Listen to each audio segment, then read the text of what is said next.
You are listening to the Sacred Pathways podcast, stories and wisdom from walking the heart's way. I am your host and co-journer, Sydney Searchwell-Simpson, and I am thrilled to walk this journey with you. Bismillah. Let us begin.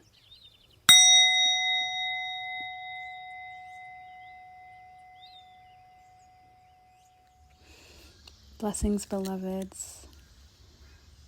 I'm here with my heart so open. The light is shining so beautifully in my current residence in this glorious temple that a new, beautiful, loving friend and brother has invited me into. I woke up to watch the sunrise over the mountains and was able to bear witness to its beauty with birds and with the cows, and a beautiful prayer came onto my heart as I watched the sunrise about allowing the promised light of dawn to rise in our lives. And that just got me and just completely positioned me into a deep contemplative state of presence where I could feel everything alive, and I could feel myself fully alive, and I could feel those shared threads of aliveness. And these moments just kept happening that were so magical that made me want to come and capture not only this very moment before me, but the many moments that have brought me to this moment, and to situate all of these moments into a context where they have value for the moment that we're all living in and through. And everything always comes back to love. This is what this episode is going to be about my own sincere prayer to live and lead a life of love, to give myself to love, and to be in the process of learning what that requires of me. And so to begin, I'll situate myself in place. I'm currently on the top of a beautiful mountain that backs towards 50,000 acres. I believe it's 50,000 acres, more or less, of untouched rainforest called the Children's Eternal Rainforest in Costa Rica. I've been in this beautiful, sacred country for the past 5 months now, and I am rounding up this journey in a way that I could have never imagined or predicted, but my own sincere path and commitment to truth and integrity has led me to. And I arrived at this beautiful place called the temple, my friend's home, he calls the temple. And my intention when I arrived at the temple was to clear all that distorts my heart, my being, my doing, my everything in this world from truth, the truth that I know, that I've experienced in myself and in other humans in the living world around us. Because I know that it is this truth that will lead us towards the something that our hearts are yearning for, lead us towards the new world, the evolved expression, the deepened connections, the beauty of humanity that yearns to be birthed and has to be birthed, but now in a new way.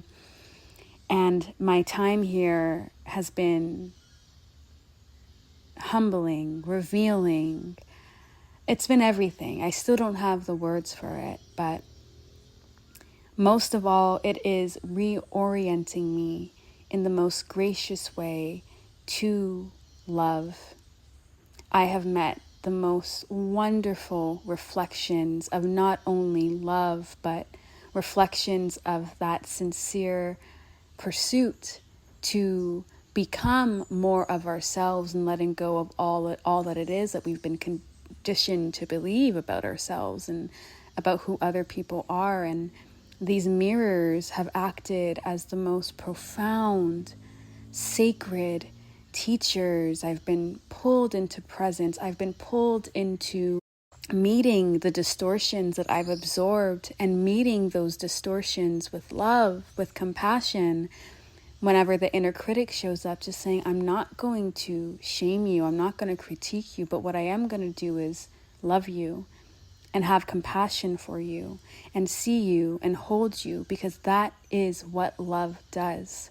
That is what love does. And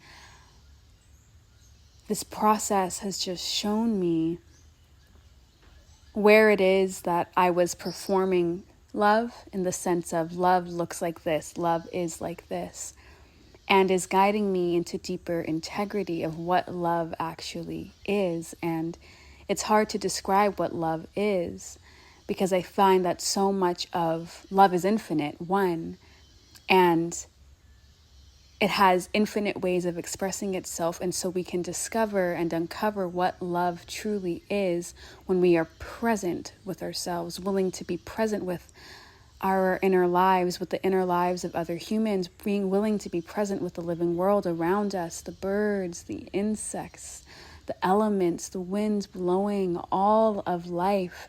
The more present it is that we are to be with the truth of what is here and now, and to be willing to meet it as it is, the more we'll be able to recognize and live in and express the exact expression of love that is needed.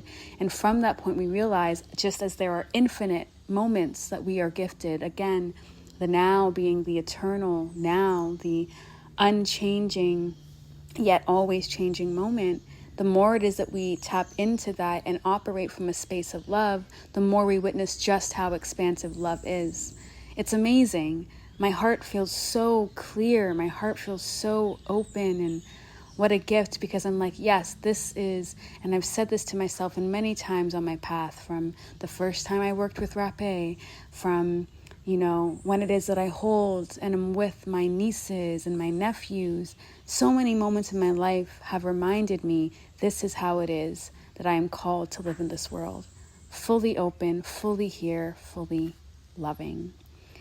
And so what I'm going to do is go through some of my journals entries, read them, and sort of just share whatever insights want to emerge from that point. I was preparing to post on Instagram, and then I was like, wait a second, no, I need to express this in a way that is felt, in a way that can be translated beyond, the platform of just scrolling, consume, and swipe, but something that is connected to with intention.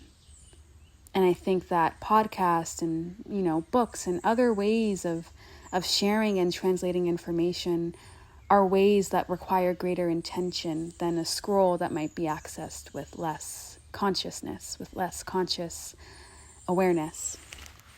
So, oh my Lord,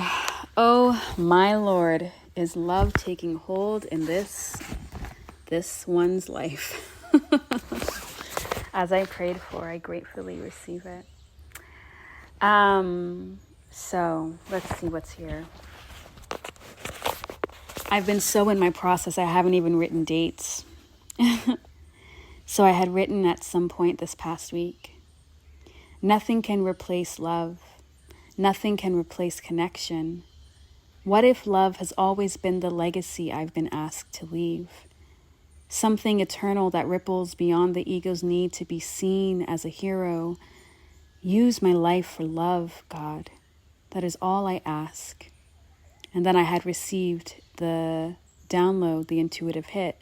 Now the real teachings begin. And I wrote that down. Let love be the source of all my action, God, and the way in which I am in this world.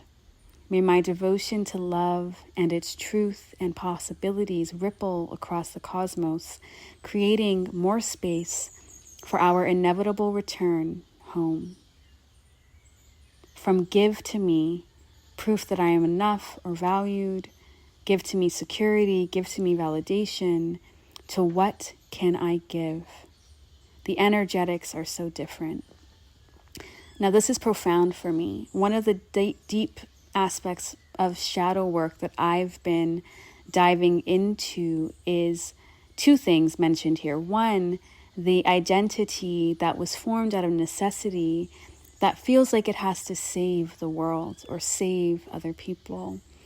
And this post was also written in the context of diving into the parts of me that were hijacking what is and remains my sincere desire to love, to give, and to serve.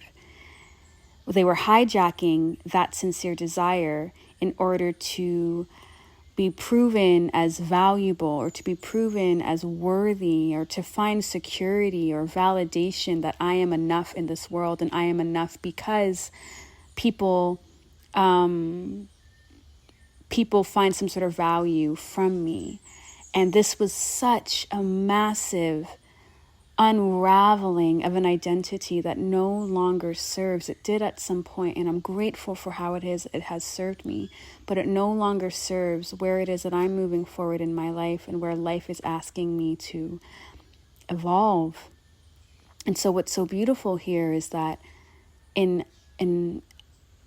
detaching my identity from that expression of self, I really have come to witness my life be reoriented to what matters. When I first began to consciously walk this journey all those years ago, I remember what prompted me to walk this journey was this desire to see what God, what love does with a life fully surrendered to life, to love, to God.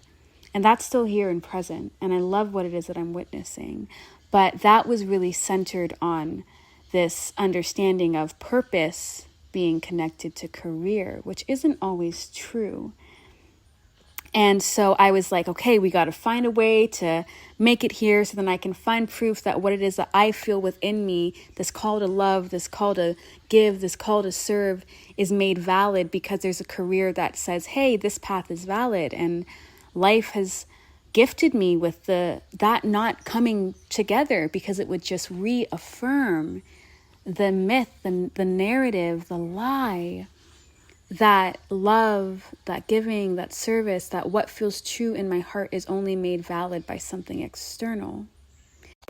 So in this untethering, my life has been reoriented to my values, my true values. What really matters to me as the soul, me as fully connected to all of me, is love, is connection, is expression, is creativity. These are the things that my life wants to be oriented around, because these hold the thread of my purpose, which is to give, which is to love, and which is to serve through that love. And so it's been so beautiful because I feel so secure and fulfilled and validated in myself in this clarity. And that to me is the ultimate gift of love from love itself. So that really touches me. So that's journal entry 1. This next journal entry happened during a ceremony that I had entered with myself, by myself. And this is a big one. This is a big one. I had written down, regardless of outcome, what a blessing it is to love sincerely with an open heart, and to let the experience transform you. And that my role in making this choice to love is to be fully there in my choice to love. Again, referring to what was said earlier, be fully there in each moment to see what is love asking of me in this moment. What is love inviting me into in this moment? Because the fact of the matter is that love is the revolution. Love is the revolution. And I cannot emphasize this enough. And I don't even want to speak about it, but I will, because that's what I'm being asked to do in this moment. But I'm more excited about the living in it, and that I'm practicing that, and I get to spend the rest of my brief chunk of eternity in this lifetime, and then probably for the rest of the chunks of eternity that I have, to just explore this question. So in a world, in a time where folks feel deeply disconnected from themselves, from other humans, from the living world around us, from the great mystery. And we're searching to fill these voids with anything, with transactional frameworks, with taking from others, with exploitation, with drugs, with alcohol, with TV, with social media. There are endless ways in which we try to fill this void that can never be filled, because these things, love, connection, expression, creativity, these are central to what it is to be life, but also what it is to be human. These are ancient, these are timeless, these are what emerged naturally in our evolution. And we've only disconnected from this. And in this journal post, I wrote down, because again, there is a war on the soul. There is a war on truth. There is a war on the human soul's expression of truth. And our role as warriors of love, as seeds of love, is to reclaim our own souls, because it is that which is used to be either a vessel for love or a vessel for hatred. So I had written down, nothing you do, speaking to hatred, speaking to violence, speaking to separation, speaking to all of these distortions of truth, nothing you do, no fear you attempt to instill in my heart, no shame will stop me from choosing love, because I know who it is that I am. I know who it is that we are. I know what we are here to do. And because of that, you've already lost the war, because I've made my choice. You can take my life and there will still be love. And this is so important when I think about the fact that the message of love is timeless. How many across time have preached love, even if they've called it by a different name? The Buddha, Martin Luther King Jr., Bob Marley, Christ, Sri Anandamayi Ma. How many have preached love? Ram Dass, my dear beloved teacher Muji. How many have preached love? How many have lost their lives out of preaching love? And how many of their messages still remain true here, now, resonant with something within us that cannot be killed? Think about that. So, I'm thinking about, what's her name? I'm forgetting her name, but she's a glorious freedom, Fannie Lou Hamer, I think. She had said, if I fall face forward, I'm paraphrasing here.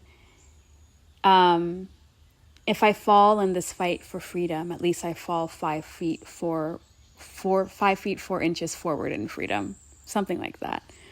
And what I love about this is that it's saying, if I go down, at least I go down with my spirit intact, with my knowing intact, with my integrity intact. If humanity goes down, again, releasing our grasp on the outcome. We don't know what's going to happen, but what is worth risking towards regardless? If humanity goes down, we didn't go down without a fight to reclaim the truth at the core of all of us. Is that not something beautiful? Is that not a way to honor the call of love, for love, by love? And what I love about this is that it reminds us that love transcends death. Love transcends change. Love is eternal. It will never be killed. You can kill the messenger, but the message will live on over and over and over and over. And it is this that will anchor me. And it is this that I pray anchors all of us, all of you, in these turbulent times. Even the birds are preaching and praising love. And now I return to this morning. I'll read what I wrote.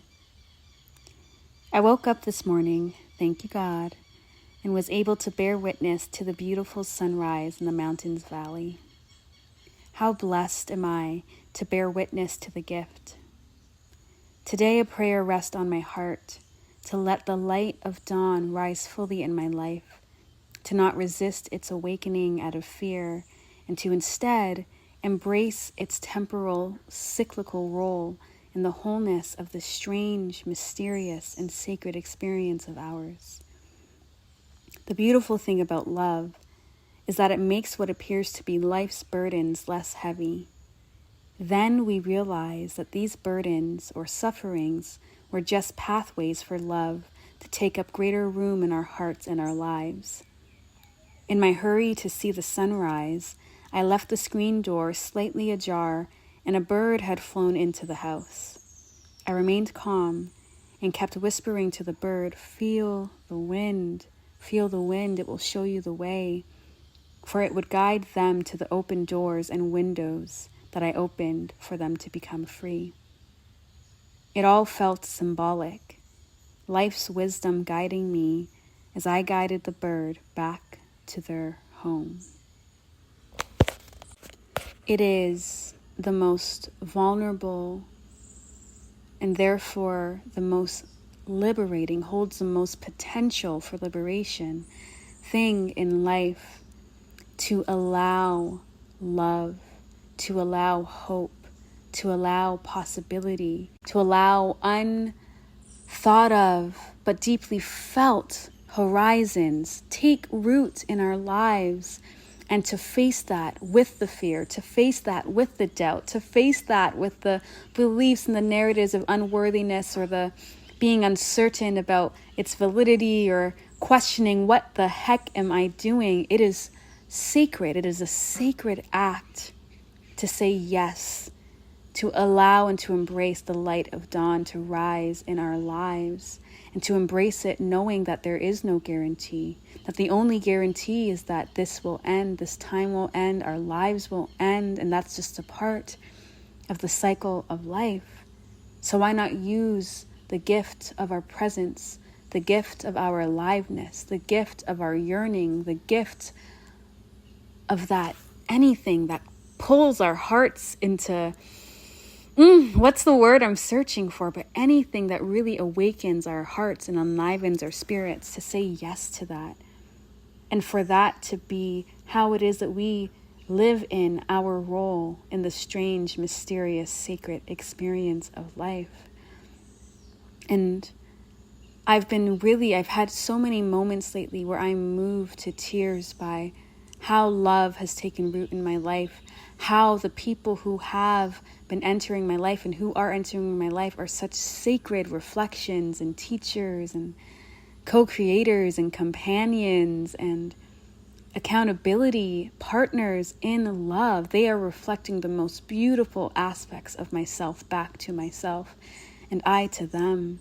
And what a gift this is, because as the world goes through its necessary cycle of destruction in order to enter its necessary cycle of creation and regeneration and renewal, the times will feel burdensome. There will be suffering.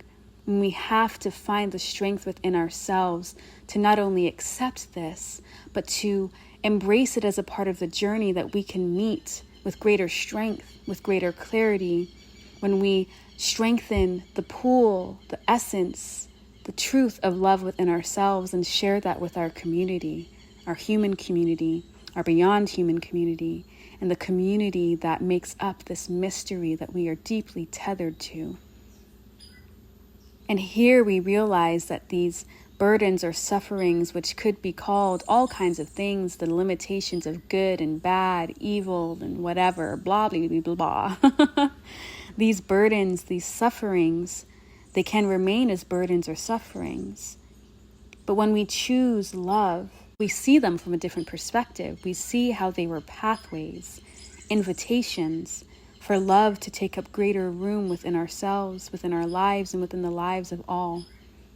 This moment, this time, and all of the suffering that it is currently entailing, and the wars and the violence and the hatred and the disconnect, we can see it, we can experience it. Forget seeing, we can experience it as an invitation to act in love, to root in love, to share in love, to stand by love, to fight for love, to live for love. And in that way, we win the war that has been waged on our soul for who knows how long. Who knows how long? And what I love about the experience that I had with that beautiful bird this morning was that in many ways I felt like the bird, and at the same time I felt like creator. I felt like the bird and creator and myself. I felt like creator guiding me and all of us, the bird. Feel the wind. Feel. Don't think the way, but feel the way. Feel the way through the mystery, through the uncertainty. And that wind is going to guide us to these open doors and open windows that God, which is love, has opened for us to realize, to recognize, to awaken, and to remember love's truth, love's presence within us as our truth, as the truth of all that is. Feel the way to those open doors, to those open windows. And when we enter those open doors and windows, to add to the chorus, to add to the energy that calls others towards the open doors and windows, because this open door and window of love is open. Like it moves me. It's open and available for all. We don't have to, and we can't force people to enter these doors and these windows. All we can do is walk earnestly, sincerely towards those open doors and windows that call us individually in our own unique way, feel our own way, walk through that door and turn around and invite others and welcome others and embrace others into that same door and window. Like, welcome. We're so happy you're here. We've been wanting you here. Now join us in calling forth the people, the army, the warriors, the lovers, the fighters of love, for love. And let's witness what unfolds, what emerges, what unfurls from sincere folks walking towards that call, timeless call from within. Guys, I have so much love for each and every one of you. I have so much love for each and every single one of the processes that you are living through. I have love for the world. And I'm so grateful that I get to and that I've chosen to spend my life expanding this heart so that I could hold the world, not to save the world. That's not my role. That's not any of our role. But to love the world into its own awakening, into its own remembrance. And to me, what a great gift of devotion I can give to the force of love itself. God, Goddess. What a gift I can give. I have been gifted life, and now I get to give and gift my life back to that through this. The words evade me. I'll always try, but the words evade me. But I hope that you can feel the energy of this, that you can turn towards this as an anchor as times get tough. When it is that we might be called back into our own forgetting, to stand by love, to stand by the truth that you know. And when that is difficult, to find the people, to lean on the people, to lean on the community, human and beyond human community, that are here to remind us of who it is that we are, what it is that we are for. Because love is the revolution. And no force on earth has the power to stop that. I love you. We've got this. I'm always here as a co-conspirator in love. Mwah.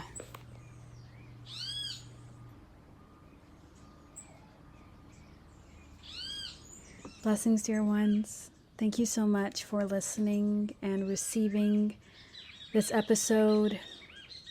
Whenever it is that you do, I kind of like to imagine that at any point throughout these revolutionary times, people will find this episode exactly when it is that they need it, whether that is the day after I post it or 10 years from now. It'll reach the hearts it needs to reach.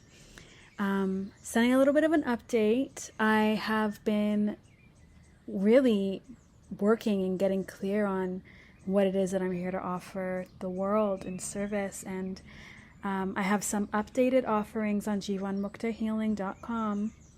I'll put the link in the show notes. There you can see one-on-one personal healing offerings.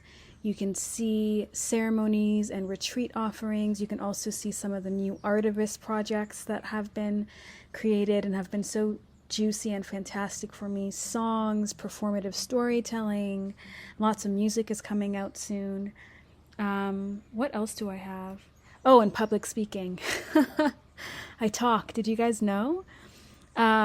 So feel free to check out my website and share this episode, share that work with whomever it is that you think it would resonate. I'm really here to connect with folks who resonate, to collaborate with folks who resonate, so then we can really solidify the network of love and transformation and healing and liberation that the world and humanity are so ready for. So if you are one of the people out there who are also so ready for it, feel free to reach out. I'm happy to connect. Mwah. Sending love.